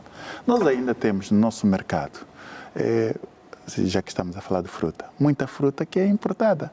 Portanto, isso significa dizer que ou há um grande lobby de importação ou nós temos insuficiência de produção aqui. E se temos insuficiência de produção, fica contraproducente termos que exportar aquilo que para nós não é suficiente. Então, aqui voltamos a unir esses 20% de desempregados podiam ir produzir. Uma estratégia. Então, eu acho que nós temos que mesurar bem essas situações, porque uma das coisas é exatamente isso. E temos que ter em atenção também que um dos grandes problemas da força de trabalho, um dos grandes problemas que vai faltar na força de trabalho é o aspecto da malnutrição. Há muita gente malnutrida porque alimenta-se mal. E então eu acho que nós temos... Alimenta-se mal, trabalha mal. Quando você alimenta-se mal, o trabalho nunca pode ser bom. Nunca o resultado... Mas doutor, diga-se uma coisa. No seu entender, enquanto conhecedor e analista, há alguma estratégia de exportação? O país sabe o que quer exportar? Fora do setor do petróleo? Penso que sim. Há grande vontade. Eu acho que desde que o presidente João Lourenço está no poder até hoje, há um grande incentivo à prática da agricultura e nota-se um crescimento no mercado em termos da prática da agricultura familiar. Não estou muito de acordo consigo. Diga? Não estou muito de acordo consigo. O que houve, há maior liberdade das pessoas participarem na agricultura por consequência da paz. Há mais pessoas a intervirem. Lourenço está desde 2017. Há mais pessoas a intervirem nessa cadeia. 2012, agora, as condições que o Estado angolano tem criadas são bastante diminutas. Aliás, na minha nota introdutória, fiz referência a esta questão, porque não há uma tensão acutilante na economia realizada no interior. Por isso é que Angola tem muitos problemas económicos, porque a base da nossa economia deve encontrar sustentabilidade a partir do interior. Nós estamos a ter pessoas que estão a vir para a cidade, os jovens em idade ativas para fazerem agricultura estão a abandonar precisamente pela ausência de um programa de desenvolvimento da economia rural. Vamos... Não, doutor, eu posso até concordar consigo. O que eu estou a dizer, por aquilo que o doutor está a dizer... Não, disse que havia mais apoio. E eu Sim, disse, não é uma questão de apoio, é a maior abrangência. As pessoas conseguem movimentar-se mais livremente, portanto, daí... Só isso. Eu disse que há mais prática da agricultura. Eu conheço muita gente privada que dedica-se à agricultura e vive da agricultura. E vive muito bem nesse sentido. Tanto, é nesse sentido que eu queria dizer. Eu nem ainda cheguei a falar dos incentivos do Estado para isto. Eu só falei que a prática é mais abrangente no aspecto da agricultura. E nota-se que os nossos mercados informais, pelo menos aqui em Luanda, os 2 grandes mercados, ou 3, né, na Funda, no Catintão e aqui no 30, tem uma afluência muito grande de todos os dias de produtos que vêm. Mas é um mercado bastante desorganizado. Pronto, isso não tem causa. Isso é outra história. Por favor. Estamos a falar aqui de certificação. Isso é outra história. Avança aí. Mas eu acho que é preciso, tendo em conta esse aspecto, eu acho que é necessário, que temos um grande potencial. Aliás, nós vemos que, e aliás, e concordo bem com o doutor, nós temos naturalmente uma terra que nos ajuda a isto. Temos que aliar aquilo que a natureza nos dá, mas a ciência para fazer melhor. É dali que, e concordo com o doutor, que no questionar a questão do controle de qualidade. Aliás, eu sempre tenho dito isso, né? E a semana passada, quando falamos da água, o problema é isso. Nós não sabemos qual é a garantia da qualidade desta água que está aqui na mesa. É a mesma coisa que se coloca às frutas. Quer dizer, o mercado externo tem uma exigência de concorrência normal, e é ali que nós temos que atingir. Por isso é que você vê uma notícia, olha, importamos 2 contentores de banana, e depois passam 10 anos, só depois de 10 anos é que fala-se de novo numa notícia de mais 2 contentores de banana. Por quê? Porque depois o mercado não, lá fora reage mal pelas condições da precariedade que nós temos para produzir isso. Então, eu acho que esse é um dos grandes desafios. Não basta produzir, nós temos que produzir bem, temos que produzir com qualidade. Quer para nós, internamente, para garantir a autossuficiência e para exportar. Doutor Domingos de Deus, há um segmento, e ouve-se dizer, portanto, a imprensa vai constatando que são as grandes terras que estão a ficar com cidadãos expatriados, moralmente chineses, também produzem fruta. Essa fruta, eles, por exiguidade de terras, eles põem no nosso mercado ou ela não conta para exportação nesse nosso mercado? Eu tenho notícias de que não são só chineses, não, tem também outras, né? tem também outras nacionalidades que usam as nossas terras para produções, grandes produções, e essas produções não param aqui. São para outras paragens. Nem contam para exportação sequer?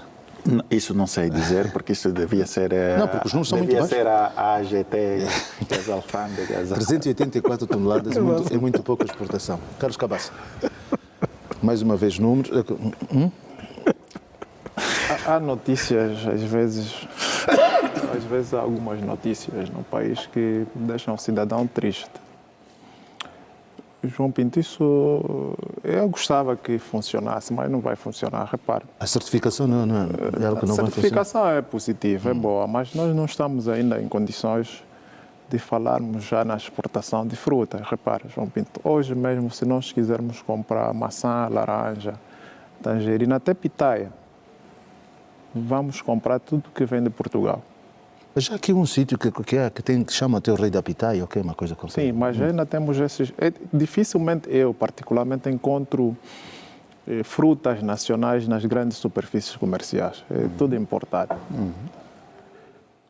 Como é que nós estamos a falar de exportar frutas se a grande maioria dos cidadãos nacionais não comem fruta, não tem acesso a estas frutas? A ideia é sempre brilhante, as nossas ideias são sempre brilhantes enquanto país. Mas os planaltos do Ambo, o planalto da Huila, que produzem muita fruta.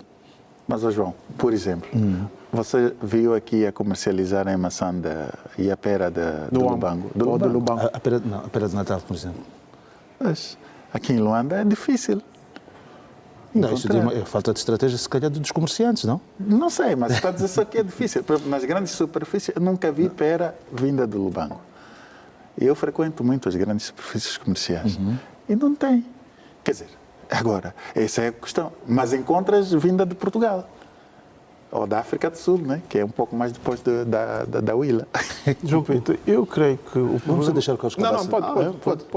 Eu creio que a problemática ligada com a exportação de frutas é um processo inicial. É preciso compreender que Angola, nosso país, teve durante muitos anos fechado. Depois da guerra, o presidente Eduardo Santos não abriu muito o país. E depois... as frutas, para serem produzidas, requerem um tempo.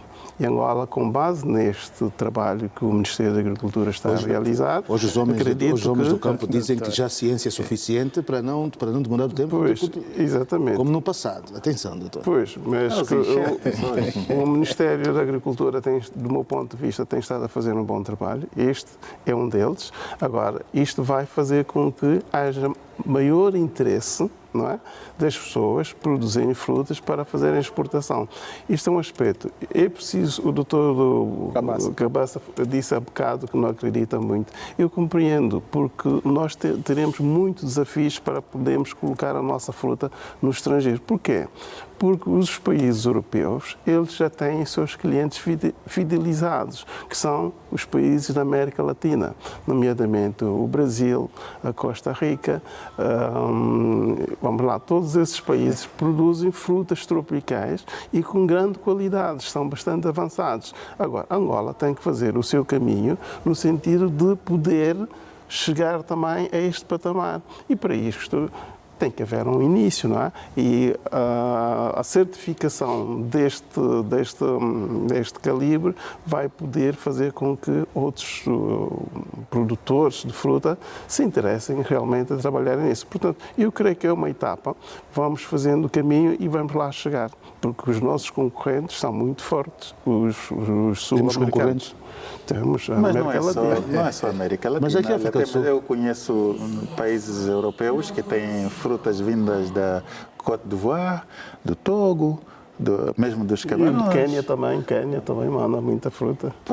No Quênia não sei, mas a Quênia América são Latina, rosas. São rosas? Rosas para a Holanda. Tem muito abacate, vem do Quênia, vai para a Europa. Pois, muito então, abacate. Quer dizer, há já países africanos. Era só para Não, eu não quis excluir os países africanos. Estou-me a referir da América Latina. Não, na América Latina, porque é o elemento mais substantivo relativamente a essa aquisição que a Europa tem no mercado. Portanto, a América Latina é dominante. E depois temos a África do Sul, que envia muita fruta. Por exemplo, eu falo com bastante experiência, que tenho tido do Mercamadrid, tenho bastantes amigos que trabalham na Mercamadrid e eles recebem muita fruta. Pediu um ponto de ordem ou intervenção. Pois é, pronto, para lá então, para não dizer mais nada. Doutor, é assim, doutor, esse discurso da guerra, esse discurso tem que ficar para trás. Isso até está uma questão de fruta, estamos aí buscar guerra. Isso guerra já passou há muito tempo, isso já não é discurso, doutor.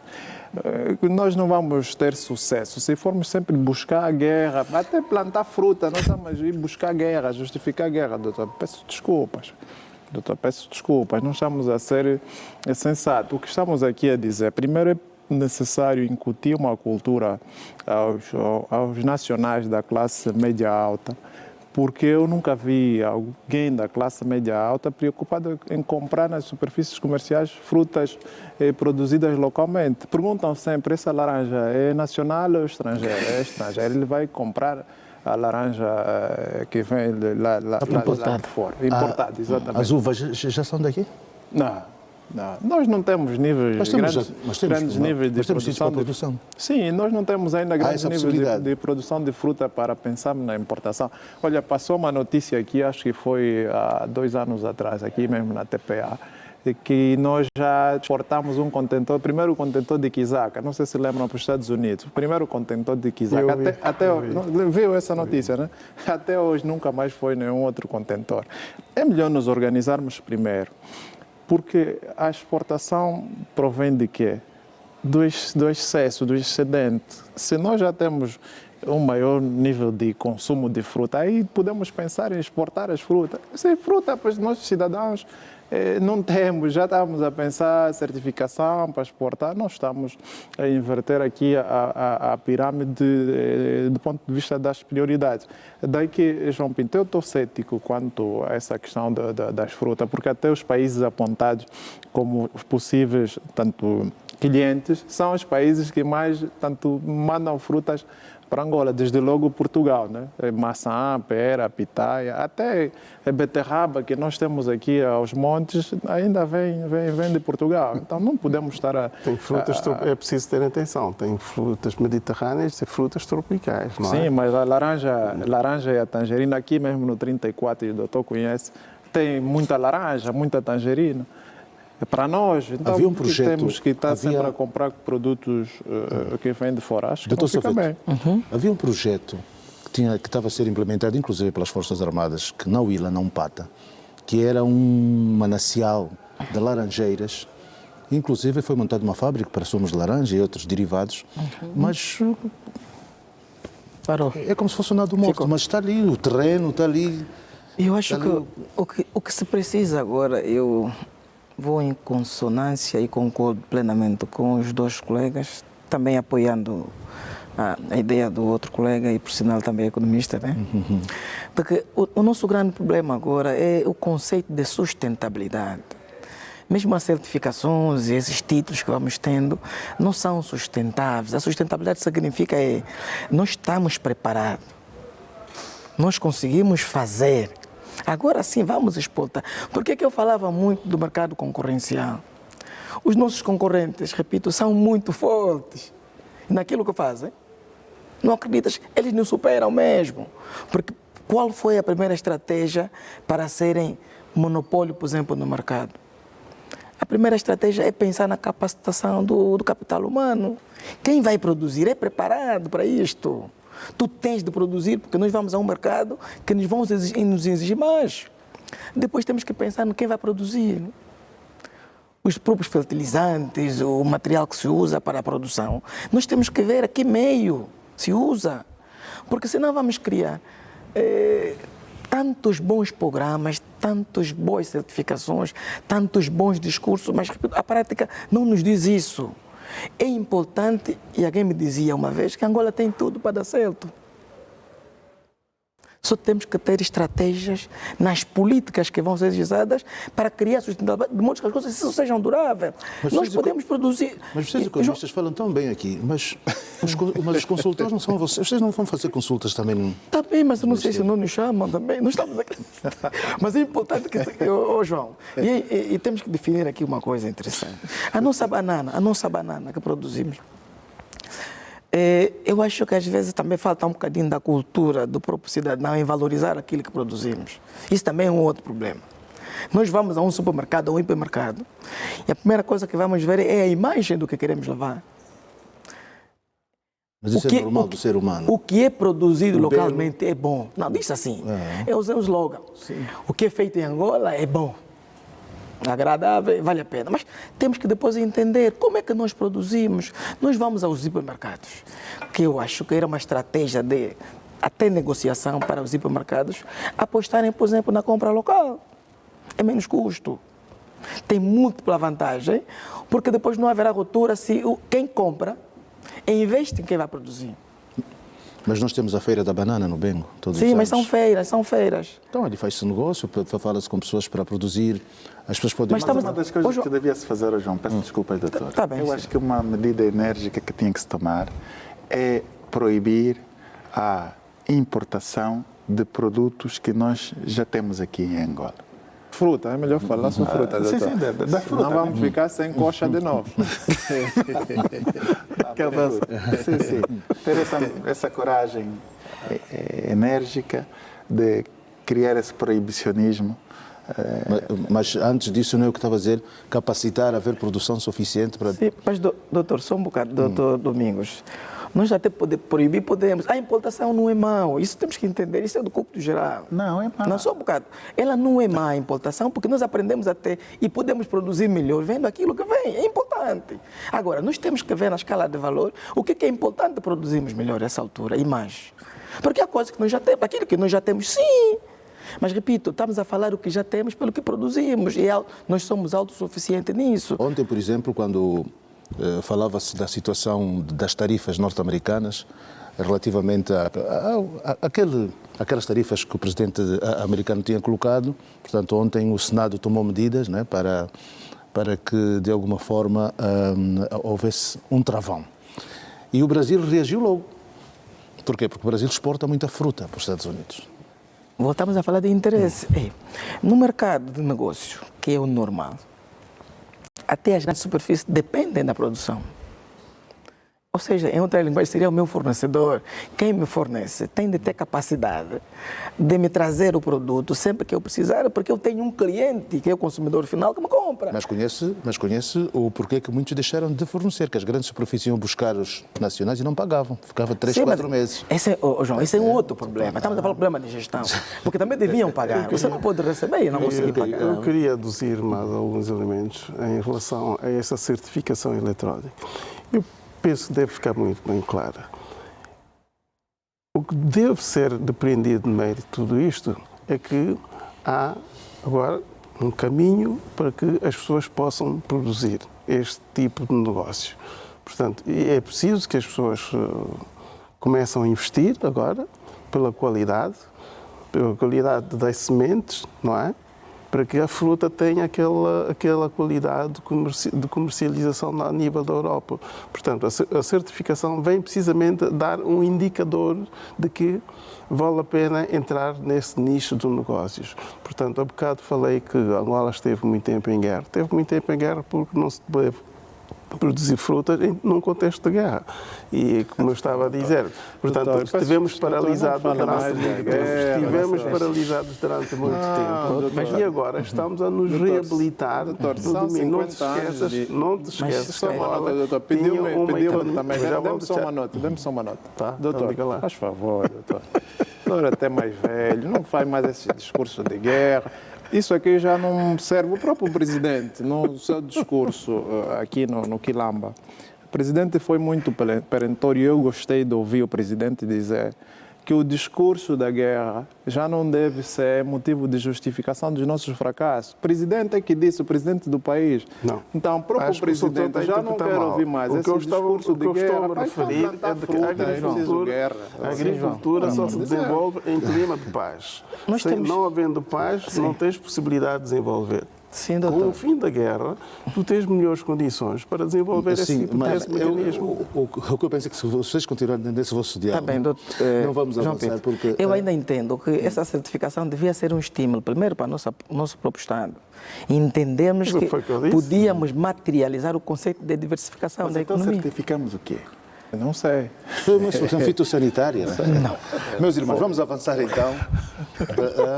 Olha, pelo fim da guerra, agora também há aqui novas infraestruturas nos postos fronteiriços. Saveto, foi inaugurado então no Louvre. Portanto, o posto já existia, né? Apenas infraestruturas, dizem que com tecnologia de ponta para agilizar, como é que diz aqui? Melhorar a agilidade no processo de passagem, reduzir o tempo de espera e os custos para os camionistas. Eu já estive lá no Louvre, né?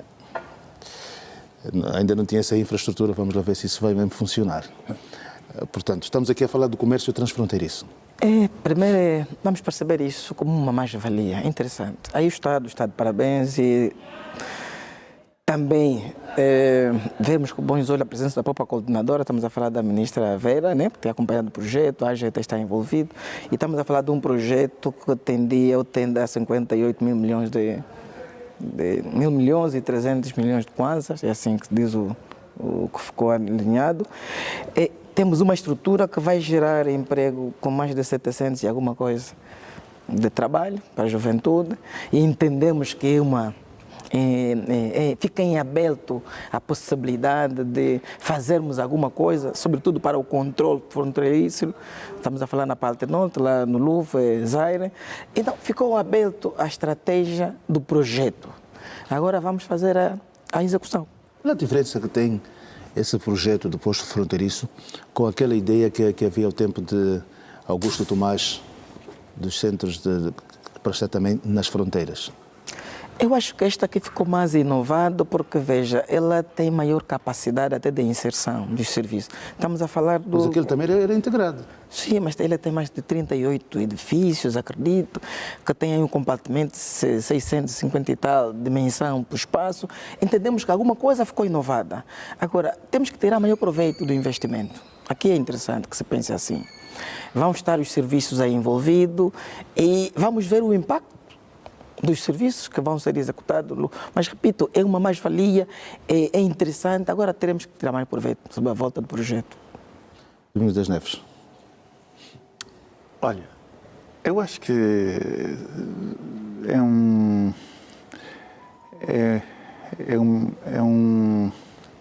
é uma notícia que, de certa maneira, encoraja o esforço que o governo tem estado a fazer para manter um controle ali naquela zona, sobretudo o fim último são o controle das receitas fiscais, né? Esta é a finalidade última ali, porque sabemos que aquela zona é quase uma zona franca e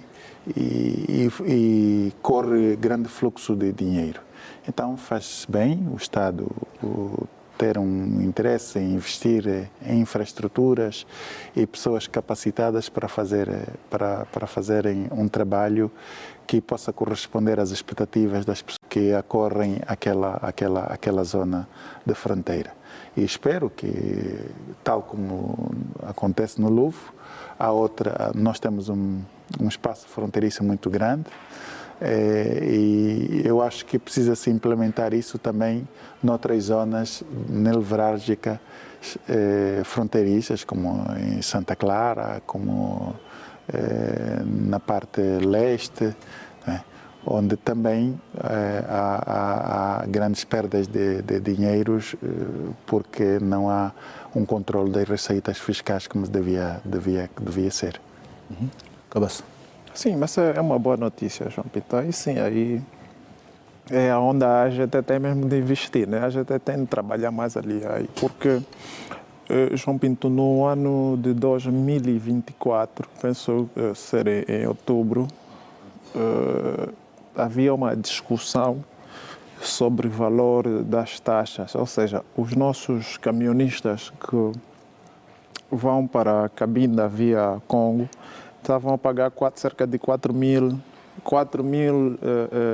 dólares, né? Isso. E nós aqui cobrávamos 4 mil kwanzas quando... 500 dólares. 500 dólares, ok. 400 dólares, quando fosse o processo inverso. Portanto, é um investimento interessante, é um investimento que vai arredondar tanto no maior controle das receitas fiscais. Aí sim, uma nota positiva para tanto o Ministério de Tutela e o governo angolano, porque nós temos de controlar tanto o nosso fluxo migratório, seja do ponto de vista de mobilidade humana, assim como ao nível das mercadorias, porque precisamos de receita para o país. No fundo, João Pinto, é uma boa notícia, parabéns ao Executivo. Espero que esse projeto se estenda tanto a toda a zona fronteiriça, né, para maior controle, sobretudo das questões aduaneiras, né? Doutor Miguel Ambroso, qualquer dia vamos ter aí também na parte do Mochico Leste, né? E nas edições em que participou falou muito de Kolwezi. Tecnicamente, e porque vai haver esses serviços articulados entre as mais variadas instituições do Estado, portanto, acredita que também possa estar mais organizado também? Acredito que sim. O meu pensamento, minha opinião, vai na esteira que os meus colegas já acabaram de dizer, que foi uma atitude positiva até já irei lá ao encontro da sua pergunta, na medida em que a República Democrática de Congo é para Angola um grande mercado. Já o era desde o tempo colonial. Havia muitas exportações que saíam de Angola para o Congo. Portanto, a criação dessas infraestruturas dignificantes vai trazer uma maior credibilidade no sistema mercantil entre esses dois países.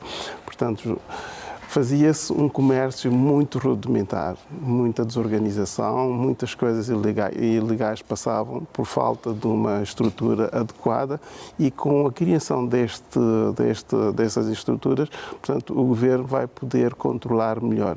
Isto por um lado. Por outro lado, o fluxo comercial entre os dois povos, entre o Angola e o Congo, é considerável.